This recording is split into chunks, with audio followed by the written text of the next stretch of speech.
Welcome back, everyone, to the Athlete Hackers Podcast. I'm Chris Schrade. And I'm Mark Spellman, and we're here with part 2 of our talk with Derek Needham. Thanks for coming back, Derek. No problem, no problem. I think last time we left off, you started getting into some juicy Spellman stories. Yeah, I got a ton of those, man. But without them, I'm not here. I'll tell you that much. And I appreciate that, but once again, I always said that the athlete does the work. I mean, you're the one that put in the time. I just gave you the process and the direction to go. So, I mean, there were 15 guys on your team. Not all of them will meet me at 7 o'clock in the morning during the season to get a lift in. I mean, yeah, you gave us the blueprint. I mean, like they say, you could take a horse to water. You can't make them drink it. So sounds like he was giving you the motivation, too, with those chin-up contests. He definitely gave me the motivation to always either do one extra or don't complain about the work you have to do. That's always been since Spellman. Actually, my mindset is if you tell me to do 8, I'm gonna crank out a 9th or 10th one, depending on how my arms feel. I can give you more, maybe. If I'm tired at 25 and I get to 30, you got to get to that 30, because someone else will if you don't. So that's always my motivation.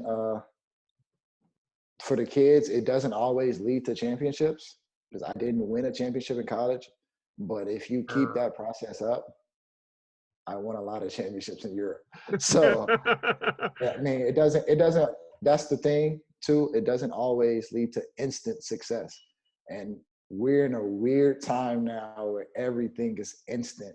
And it's really like demoralizing people and demoralizing kids from their dreams, whether it be sports, business, or anything. They want it, and they want it now. And it doesn't happen that way. Yeah. You know, I think go ahead.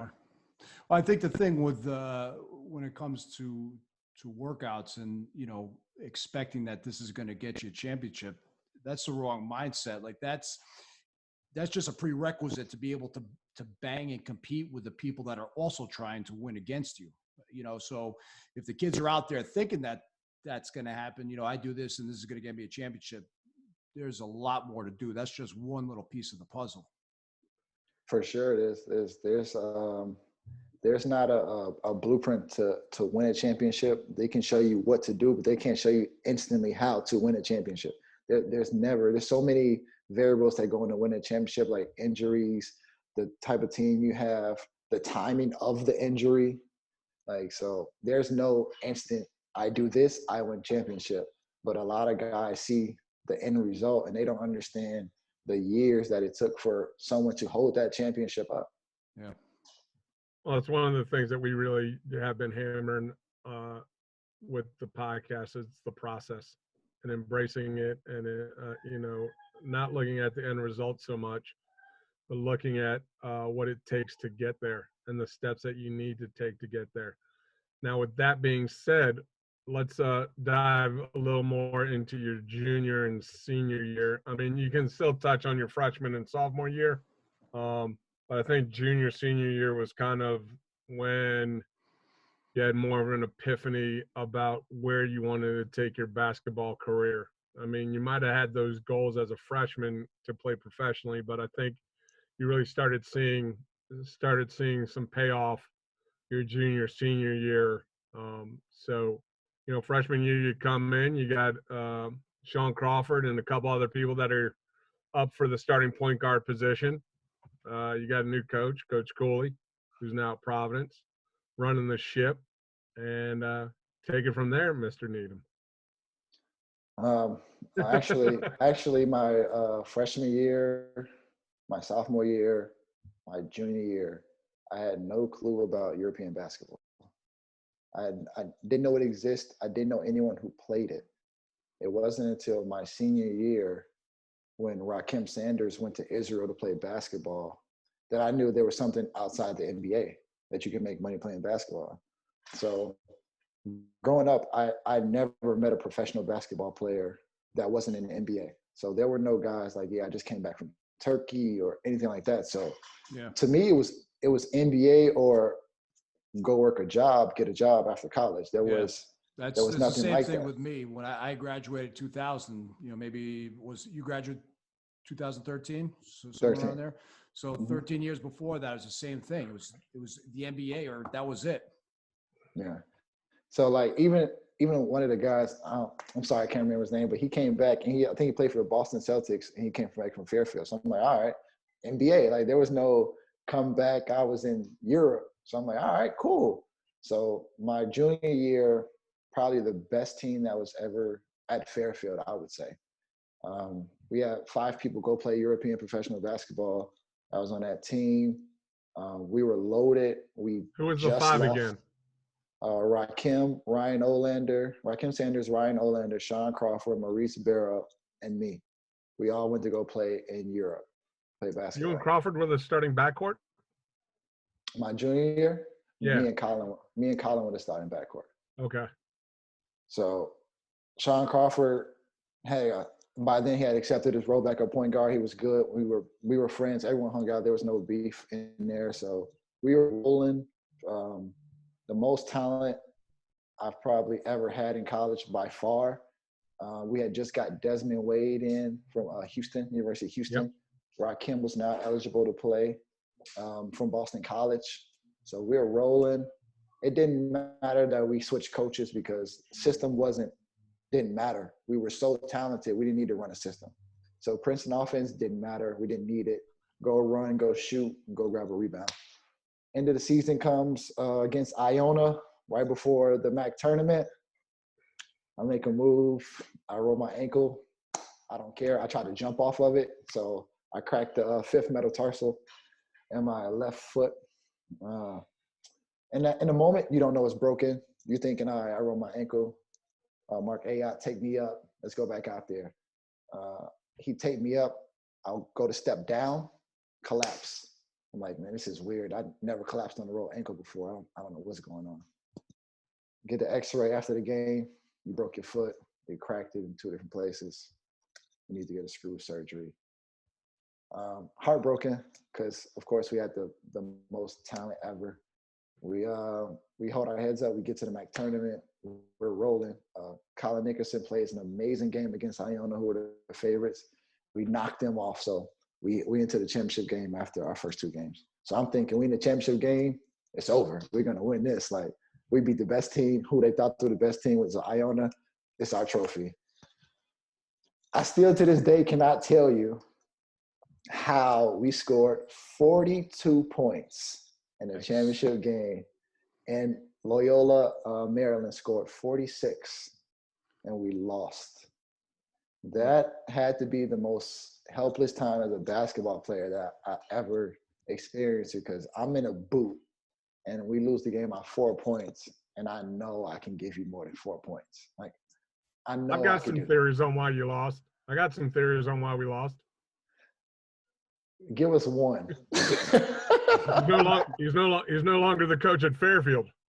Of course, but like I was saying in the beginning, at that time it didn't matter because we were super talented. We had every piece we needed. We could not score the ball that night. I would have put the ball in Rock's hand and let it at that. For sure. I mean, best player in the conference by far. Yeah, just give him the ball and get out the way. But we didn't. We lose by 4 points. It's the lowest scoring championship game, I think, in MAC history.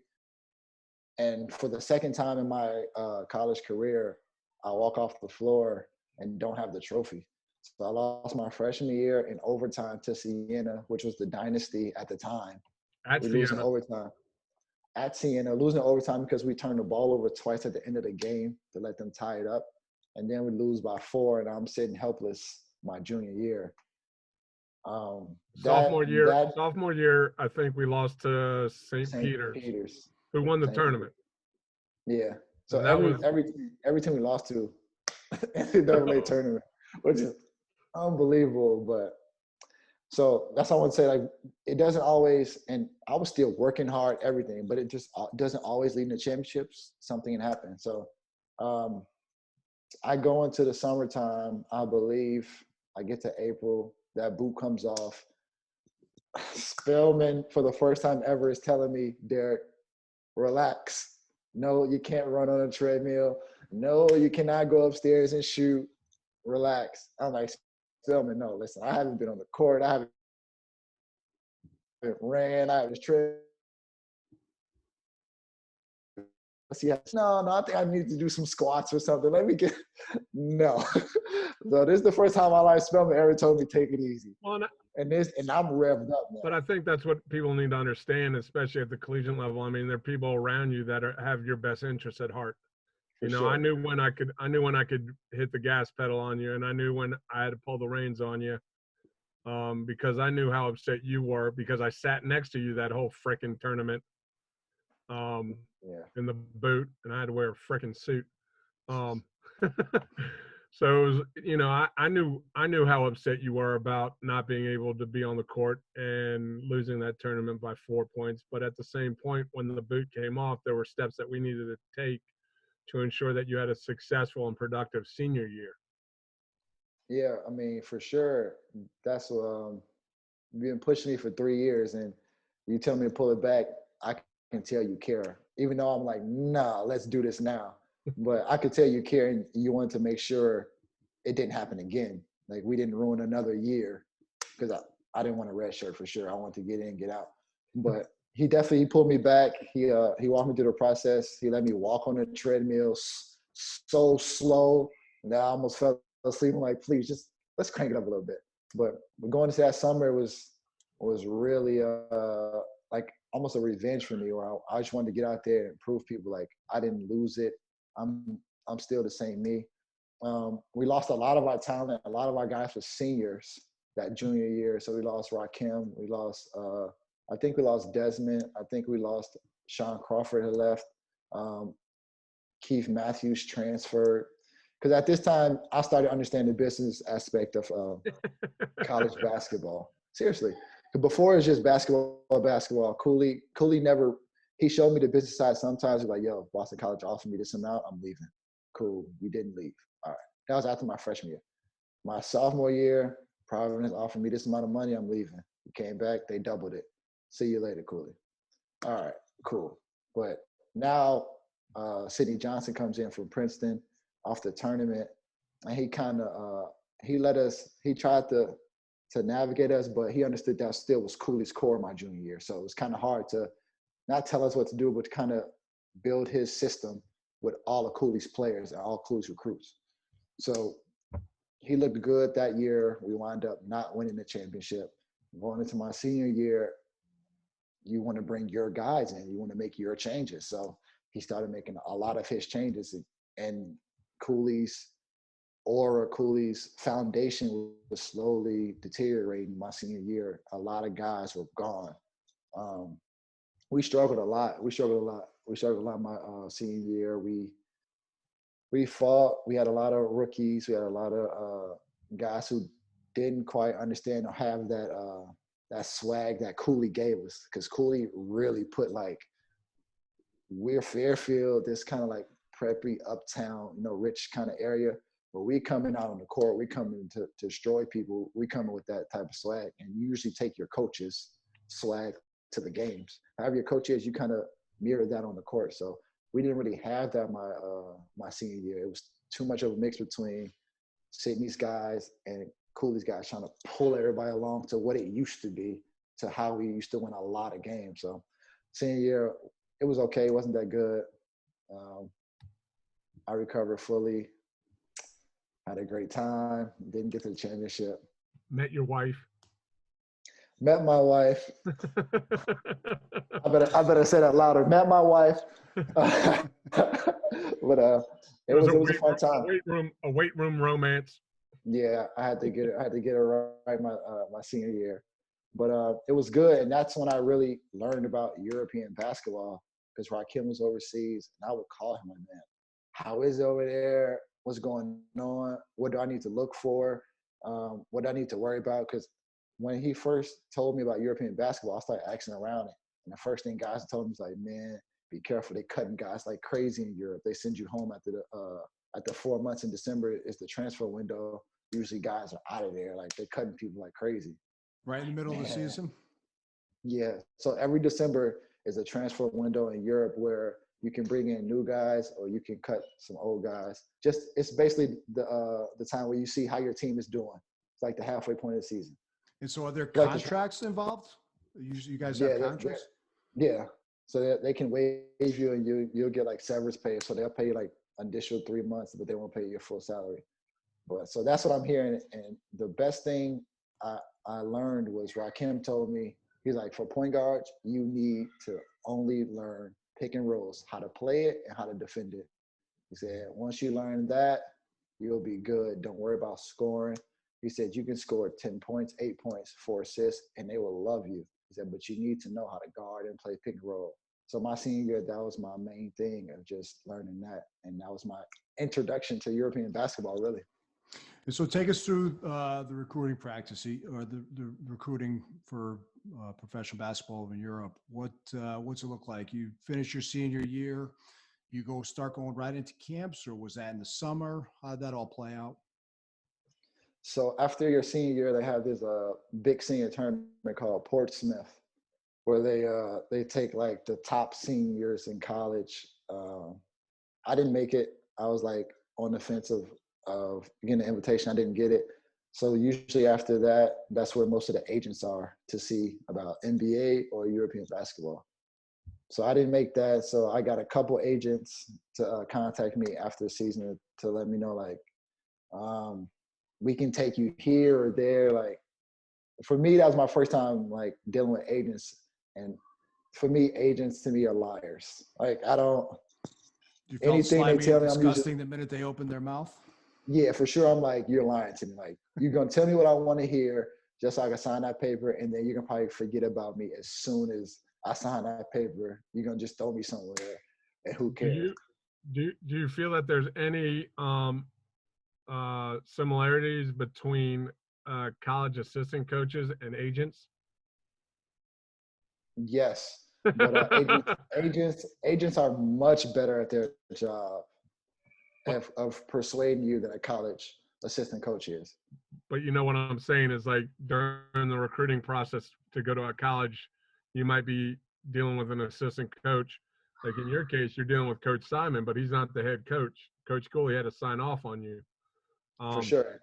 And I'm sure Coach Simon told you how wonderful Fairfield was and all the other things that somebody might tell an individual who wants to play basketball. But I think one of the things that I tell all the kids when they're doing the recruiting process, you need to go to the school and make sure that you enjoy the school and where you are, because like in your case, your coach left. I mean, the staff that recruited you to play at Fairfield left, and you wound up your last 2 years playing for a guy that you had no idea who he was, and he had no idea who you were, and you kind of had to reprove yourself your junior and senior year to somebody you have no idea who he is. Yeah, that's why I said I started learning about the business when Sydney got there, because I had no clue. I thought a coach recruits you, you go play for the coach, you're there for 4 years, he's there for 4 years, and it's a happy marriage. When I started seeing after my freshman year, I started seeing how Coach Cooley was getting offers and stuff. I'm like, man, he's really thinking about leaving. But for the recruiting process, for sure, AAU, them guys are going to tell you, great game, we could really use you. They'll tell you anything, but you never know, the head coach might be looking at someone on the other court in your same position. So their job is really just to get basically a sheet of paper of all point guards, all small forwards, all shooting guards. And then they start checking off the list of, okay, maybe we should take him, maybe we should take him. So there's no guarantee, there's no definite, but they always make it sound like if you go there, you're going to be the biggest star. Like, they always make it sound like that. So for sure, when you get recruited, I would tell guys, if you know you're not the nationally ranked guy and you know you're not like top 20 or something crazy like that, or you're going to go to this high Division I, go to a school that you can play right away. Because a lot of these guys will go to these schools for the name. They go to these schools just to say, I'm at Duke or I'm in North Carolina or whatever. And they'll sit 3 or 4 years because they're bringing in a 5-star recruit every year. And now you're just being wasted away on the bench. But yeah, you're wearing a jersey. It's not helping your career at all. So I would just tell them, just go to a school where you feel like they're going to let you play and they can mold your game instead of going to a high Division I school where you're on TV every night passing out water. Well, Yeah, I think you have the chance you make it to your junior year, and all of a sudden they bring in four starter freshmen that are going to just play 1 year and go to the NBA. Yeah, now you wasted a whole year that you can't redshirt because you weren't injured. You just sat there. I mean, and that was my thing that I saw a little bit too. After I signed with Fairfield, I had a really great senior year. I started getting offers from like Washington, Harvard called my house. They wanted me to come walk on. Memphis, after Derrick Rose was there, his brother talked to me. He wanted me to come. I'm like, y'all gonna keep bringing these 5-star recruits. I'm not gonna sit on your bench. I'm trying to play basketball. I don't want to sit down. Yeah. And I think you probably remember me saying this to a bunch of the guys in the weight room when they weren't wanting to get through the workout and get after it. There's a reason you're here at Fairfield. I mean, yeah. Coach Williams, Coach K, Coach Boeheim, they didn't miss you on the recruiting trip. You're here because this is where you need to be. They walk right past you. They walk right past me. That's fine. I wasn't trying to be mean about it. It was just like when you're giving me attitude about me trying to get you better and putting you through a workout and you don't want to do it. It's like, there's a reason you're here. I mean, and not there. Yeah, and it's hard to see, like, probably your first 2 years, it's really hard to see, even though you have senior nights. Like, your junior year and your senior year, it really hits you on senior nights because you understand, like, okay, I just went to battle with this guy for 3 years. He might never play basketball professionally or in college again. Like, it's over. Like, he might just now come get a regular job. And we've been sweating in this weight room. We've been killing ourselves on the court in practice. And he literally has one more practice left, one more game left, one more lift left. So when you start seeing that type of stuff, you start really seeing, like, man, I should be taking this as serious as possible to either extend my basketball playing days or give it the best I had because it's no longer going to be available to me. Well, and that's one of the things I would tell all freshmen. I'm like, listen, it's going to go this quick. Like, the 4 years are going to go by, and from the first day you step on this campus, it's going to go by the snap of a finger, and it's going to be your senior year, and it's going to be senior night, and it's going to be your last game. Yeah, the craziest thing that you say that is Gene Doris always came in the library and talked to the athletes. And when he said that my freshman year, I'm like, man, this is going to be a long 4 years. My body hurt. I'm tired. Spellman killing me. I don't know what you're talking about. He said that same exact speech my senior year, and I literally had deja vu, like, whoa, it's over. This is my last summer. Like, I'm like, that's crazy to me. Like, I was just sitting here laughing at him for saying that, and now he's saying that to me, and I'm in my 4th season already. Like, so that's the biggest truth that people need to realize. That 4 years flies by. I think that, that pays homage to what you were saying in the first episode when you were talking about the AAU team and how everyone's trying to, be a starter, and they're trying to move teams if they're not on the starting 5 of whatever team they're currently playing for. It's not important that you play for the top team or you go to the top college. What's important is that you get a scholarship somewhere, right? You get $150,000, $200,000 basically in your pocket that you don't have to come out in debt. You go and you get your education, whether you're going to go on to play professionally or not. It's hard until you get out into the working world to understand how much of a burden that is off your back and the people around you that love you. To get that college scholarship somewhere, get a good education, and be more, have a better chance of getting a job once you get out. Yeah. And the world doesn't stop at the NBA. There's a lot of other opportunities out there to play after college. Yeah, man.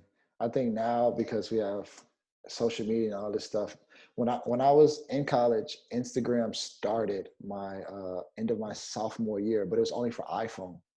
And by then, now it's crazy. So you can see European basketball on like Instagram Sports Tondo and all this stuff. So you can see people actually playing basketball besides the NBA.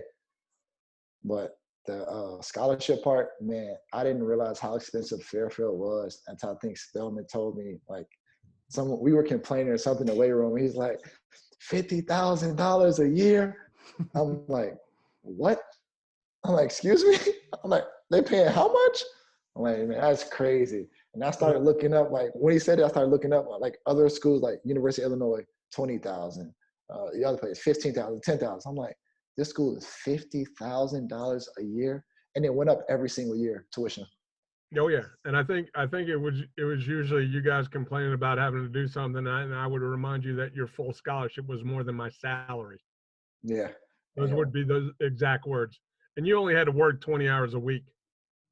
Yeah, and I was done 20 hours by Wednesday. That's true, because you had more than just the basketball team. Yeah, that makes sense. So, yeah, that scholarship, man, I don't think people understand. If you have to pay that, and then you get that student loan after you graduate, and you think you made it, and you still have to pay that debt off, you're contractually combined to them for almost 30 years after that to pay all that money. Yeah, it's like buying a house.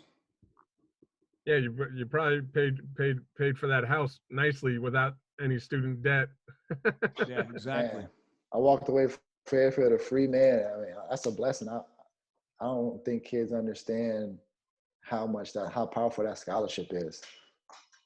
I know Mama Needs understands it. She understood it from the beginning. I was the one that didn't understand until you had a number out there. I'm like, whoa.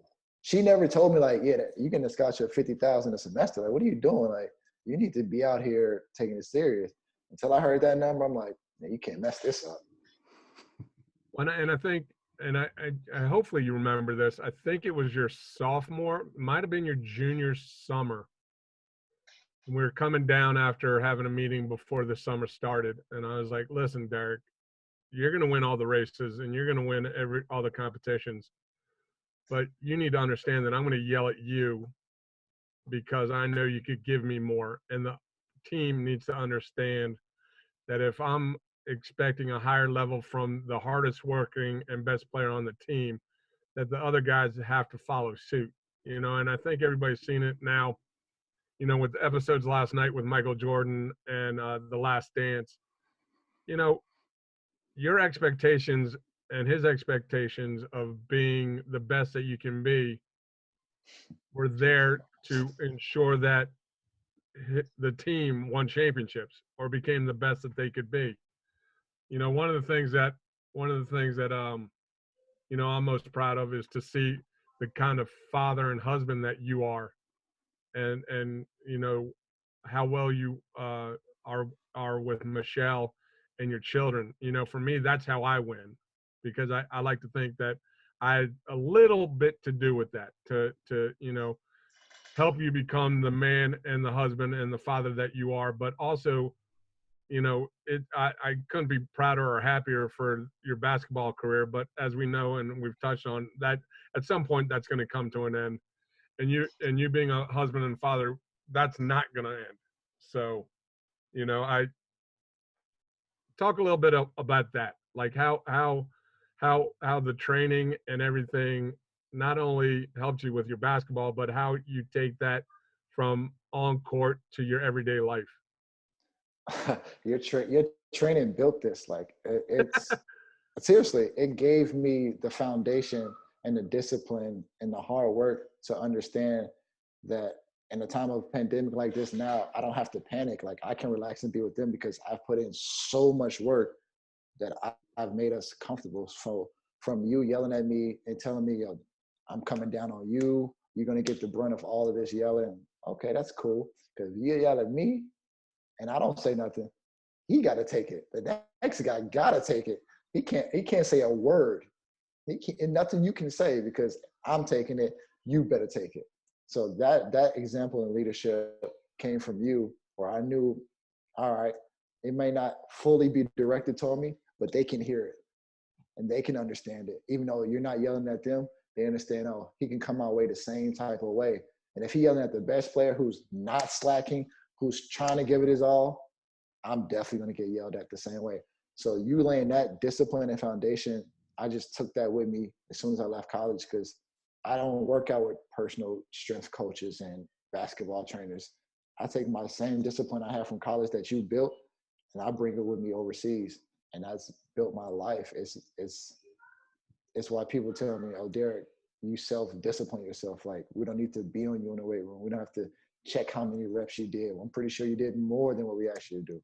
That came from you, Spells, and that led me to not have to be so aggressive or so paranoid when I'm with my kids, because I know I'm good right now, so I could chill with them and be like Beauty and the Beast almost, where I'm killing myself early and then I go and roll around with those crazy people. You're more of the teacup. Yeah, You're more of Chip. I'm gentle. I'm gentle, but in here I'm insane. So I think Chris would love to hear this. Give your top 3 Coach Spellman moments in your collegiate career. Number 3. Oh, we start for number 3? Okay. Yeah, go down. Yeah. Save the best for last. All right. Number 3 would have to be when I realized he was absolutely crazy when him and our center, Anthony Johnson, got into it in the gym when we were starting to run. And of course, Spellman touched the line. Whatever. He didn't touch the line. Touched the line. That one didn't count. And he waited to the end where you're dog tired, like, we finished? No, you got one more. You remember that 7th one you didn't touch the line? That one didn't count. Cool. So there, I'm talking about this dude is huge. This dude is 6'9", 250, big shoulders, country strong. This is the one they refer to as Peanut? Yes. This is a big dude.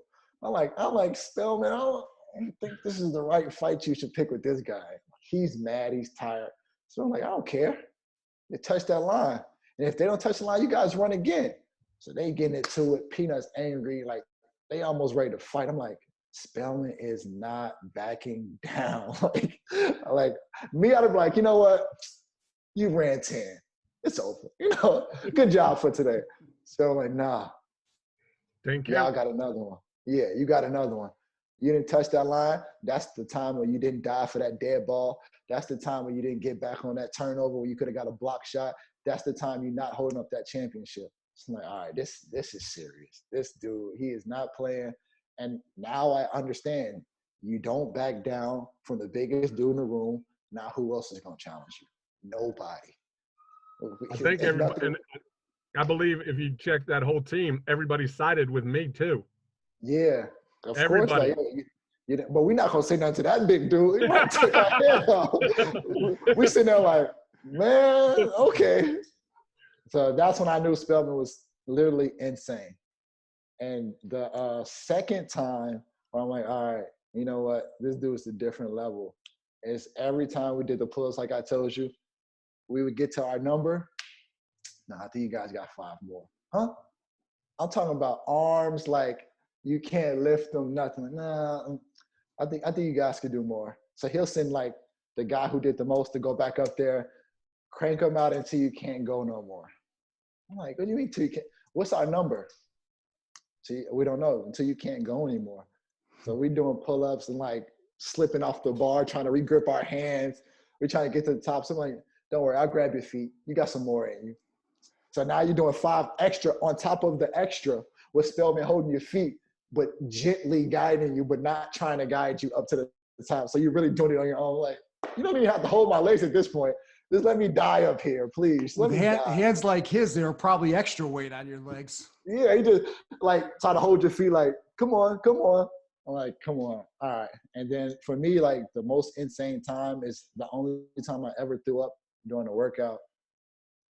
I didn't understand who Spellman was at the time. So I'm in a cafeteria. I'm wolfing down sausage and eggs and bacon and pancakes. He said it's conditioning day. I'm already in condition. I'm already in great shape. I ate that 10 minutes before the conditioning started.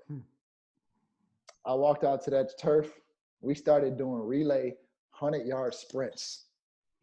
I don't even know what number I was on. I just know Spellman told me, don't throw up on my field. Go throw up over there. So I'm like, all right, I'm going to throw up. This is over. I go throw up. Your turn's coming up. You need to get on that line. What? It's over. I threw up. Mission complete. It's over. Your turn's coming up. They get on that line. I get online, I'm still running after throwing up. I'm like, you know what? I'm going to be in the best shape of my life messing with this guy. It's no way I cannot be in the best shape of my life. I never ate 10 minutes after workout ever again. When they say pain is weakness leaving the body, It left the body. breakfast leaving the stomach is. Once again, I'd rather you throw up than pass out. Yeah, but you just didn't want me to throw up on your field because it would be in the way. Throw up over there. And then get back on the line. We're not finished. Like, you saw the eggs. You saw everything. It was fresh. It was fresh. I think one of the other stories, I think it was your senior year at the MAC tournament. I think our first game, I had a proper warm-up. I got the full allotted time. The next game, I think I got 10 minutes. And then championship game, I got no time. And I think you and Colin and all the other seniors looked at me like, what the hell's going on? And I was like, I don't know what to tell you. Yeah. Our first game, we're one of the first teams playing because it's like the play-in game. So do what you want, but it starts getting tighter and tighter. But I remember my senior year, I was training in the gym for the MAC tournament, and you walked in there, like, what are you doing? I was doing 16s. I'm like, man, I'm getting ready. Like, I'm trying to go at it. He's like, okay, continue. I'm like, you don't understand that came from you.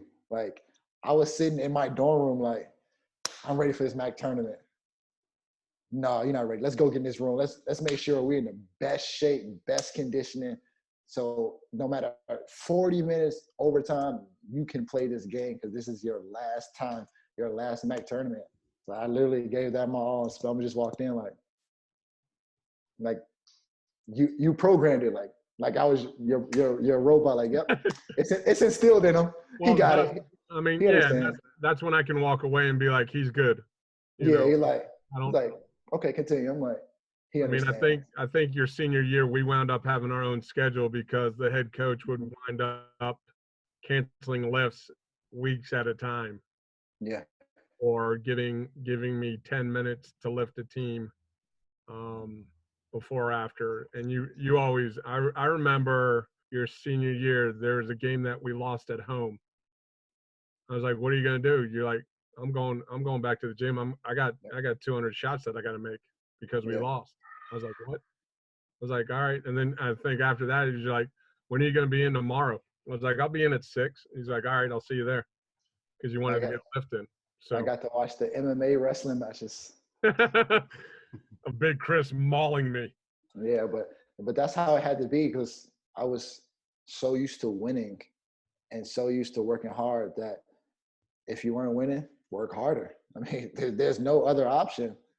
I think there's something to be said too. You know, the workouts aren't just building muscle and cardio; they're building strength that you can't really define. That's going to carry you through other things in life. Yes, it's more of a discipline than it is for your body. Than it is for your mind to get up that early. Like the hardest part is getting up. Once you're up, you're moving and grooving. But to get out of bed at 6 a.m. and see that clock, hey, man, I got to get up. That's the hardest part. And once you do that routinely, and it's hard to make it a habit, but once you do it for a certain amount of time, it literally becomes more paranoid to sit in bed than it is to actually get out of bed. Like you can sit there like, man, I should have been up 5 minutes ago. Let me get out of here. Then it is to lay in bed and be like, man, you know what? I'm going to take today off and relax a little bit. So that came from Spellman, seeing him give me workouts and doing MMA on the mat at the same time, getting his own workout, or I'm on a treadmill and he's on a stair stepper for already 30 minutes by the time I get in there, full hoodie, drenched with a book sitting on the thing. I'm like, this guy is insane. So he didn't got his full workout and probably worked out the field hockey or whatever team first. And then I come in there and he's giving me a workout and still doing stair steppers. You guys understand that was a workout for me too, trying to deal with him that whole time, right? I mean, for sure. You seen his cardio, you seen how strong he is. I had to deal with that every morning. You know, that was a workout for me. For sure it was, because I'm pretty sure Spellman was in there already, ready to go. And he get evil thoughts when he in that weight room, man. Evil thoughts. Once again, I think, Jocko says discipline equals freedom. you and I spent a good 2 years together listening to E.T., the hip hop preacher. You know, I don't know whether I brought him to your attention or you brought him to mine, but you know, he's somebody that I still listen to on a daily basis. And I think what the young athletes that are listening to this and the parents that are listening to this need to understand that where Derek is now didn't happen overnight, and it didn't happen by accident. I mean, he's put in the work. He's put in the time. He's had a lot of successes, but I guarantee you he's fueled by the failures that he's had more than the successes he's had. You know, and that speaks to him not only as a person and an athlete, but it speaks to him as a husband and a father. You know, and I think, you know, I always tell my athletes, especially the collegiate athletes, once you've given me 4 years of your life, I'm in your life forever, whether you like it or not. You know, and I know you can attest to that because, well, I mean, whether I'm in your head or not, I'm that little devil on your shoulder. Why aren't you up yet, Derek? It's 6:05. I guarantee you the European All-Star player is already up and doing his work. But I think, you know, and Derek can talk about this with the time that we have left. The process to getting to where he's at has not been overnight, and he still has goals that he wants to achieve. So with that, Derek, what's the future look like for you? What are your goals, and what are you going to do after basketball? Well, for ET, you put me on ET. You blasted on the speakers during our lifts, and the first thing that came on was when you want to succeed as bad as you want to breathe, then you'll be successful. Never heard it until Spellman played it. I'm like, that actually sounds insane. Like, that's crazy. And then the guy goes into talking about how he told the dude to come to the beach, and he came in the suit, and he told him, walk in the water. He's like, am I closed? He said, go in the water. And he told him, keep going until your head is under. And the guy goes out there, and he comes up for breath. He said, now, when you want to breathe as bad as you want to succeed, that's when you'll be successful. You'll do anything to get out of that water so you can get a breath of fresh air. It needs to be the same way, whether you're attacking a business meeting or you're attacking a basketball weightlifting program or a basketball workout or a game. It needs to be the same way. So you put me on Eric Thomas. What's the second question? By the way, for those that are listening, if you want to check it out, go to YouTube. It's like a 20 to 30 minute his first presentation. He's doing it in a high school, and I would blare it during the team lift. So they had to listen to this guy talk about how bad you want to succeed during their lift. No music, just this guy yelling at them about how important it is. If you want to succeed, you got to want it as bad as you want to breathe. That's Eric Thomas. Eric Thomas, the hip hop preacher. And he's huge right now. And this is when he first started. So this is 9 years ago. I like to think we blew him up. Man, so he's in NBA locker rooms, NFL locker rooms, MLB. He's a multi-millionaire. He's everywhere now. And that was the only thing he had. Now he has like a million stuff. So go check that out. He's intense. All right, guys, let's leave it there. Derek, no. One last thing. What? Oh, there's more.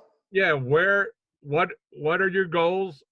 What keeps you going? And then what do you foresee post basketball career?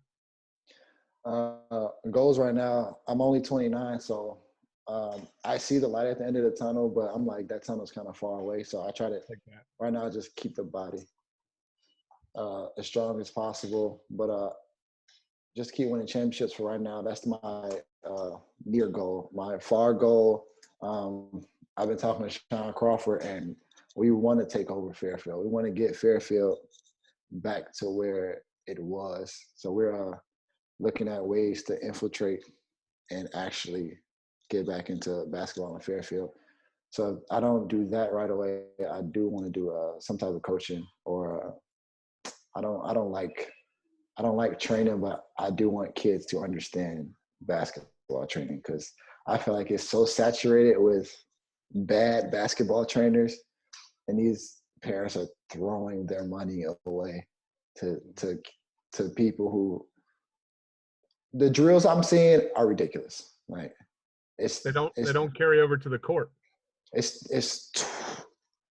12-year-olds doing like between the legs, behind the back, reverse layups.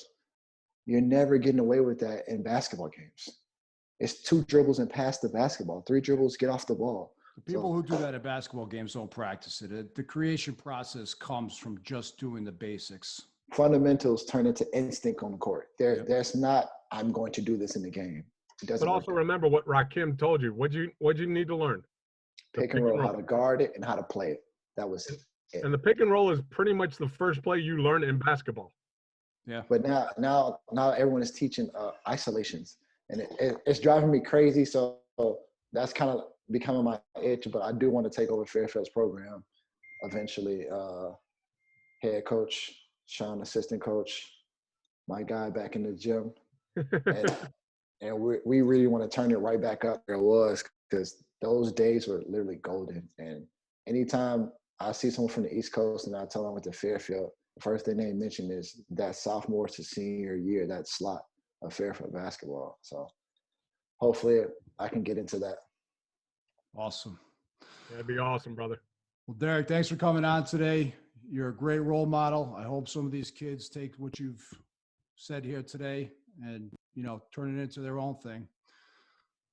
Mark, appreciate you taking the time, D. If you need anything, hit me up and I'll take care of you. You know that. Give my best to Shell and Mama needs.